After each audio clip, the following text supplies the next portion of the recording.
Hey everyone, welcome to another episode of Getting Real with Rob. This is where I take your questions and get real, raw, honest, and transparent. So to better get to let you know who I am, what makes me tick, my perspective on myself, on those around me, and life circumstances. This question comes from Dawn. Dawn is from Philadelphia, Pennsylvania, and she asked, what was a time in your life where there was like a personal crisis of faith? What happened? What did it look like? Dawn, thanks for that great question. And I would have to say it was my senior year of college. This is over 22 years ago. I was 21 years old, arguably entering into the best year of my life, right? My senior year of college. I was going to a small university right outside of Philadelphia, Pennsylvania. And the summer before I was going back to the campus, I discovered a tumor, a mass in my abdomen that was extremely painful. And it was probably July, like midsummer, and I decided to go to the doctors. But I held off a little bit until I went back to the college campus to get a basketball physical, which was probably the end of August, early September that particular year. Fast forward just a little bit, the doctor checked me out and said, you need to get tested right away. Long story short, the mass went without clear diagnosis for nearly a month and a half. I got CAT scans, MRIs, ultrasounds, you name it, and I got it multiple times. The mass was so abnormal, they were not ruling out cancer. They could not clearly diagnose what it was. Thus, they didn't know how to treat it. They didn't know what exactly to do until what I'm about to share with you completely changed my life. And you talk about a crisis of faith. During this time, I was so struggling emotionally, spiritually, and now physically, as you can imagine. I was questioning, God, if you are real, why is this happening to me? What's going on in my life? I didn't know which way was up, which way was down, sideways.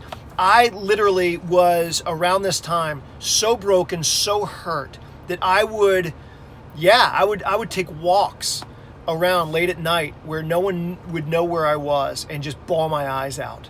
And I would say, God, if you're real, I want to experience you, but this is crazy. And then I finally seen an ultrasound specialist at University of Pennsylvania Hospital that I had not previously seen before. And as he takes a look at my mass on the ultrasound, he says, what I'm about to tell you, I do not have words to adequately explain. He says, you do not have a mass or a tumor any longer. And this is absolutely amazing. At this point, a month and a half goes by, not a clear diagnosis. I have severe pain. And now he's telling me that I no longer have anything. It was truly a modern day miracle. And at that point, in that moment of my life, you talk about a milestone, a life milestone. It was like spiritual fireworks going off in the depth of my very being. That all the questions I had about God were truly answered in this time. And anyone that knows me since age 21, when that modern day miracle occurred, I've never been the same. Unashamedly so, I'm a follower of Jesus Christ.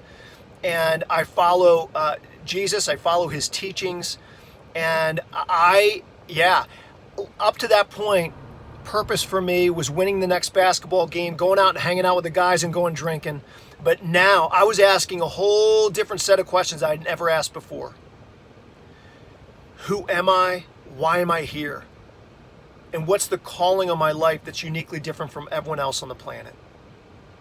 So I am thrilled to sit and stand before you today, a man that is on fire, impassioned, and empowered to go and be a voice for the voiceless. I truly have such a heart to help people discover or rediscover their life purpose and live according to it, because life is way too short and it's way too significant to go through the motions. So I appreciate you listening, but I want to leave you with this. How about you? Maybe your wake-up call, your crisis of faith wasn't as extreme. For some, it could be. For others, it might be more subtle. But when there are crossroads in life, there's always an opportunity to let go of old things and embrace the new. Be encouraged today. We'll see you. Bye.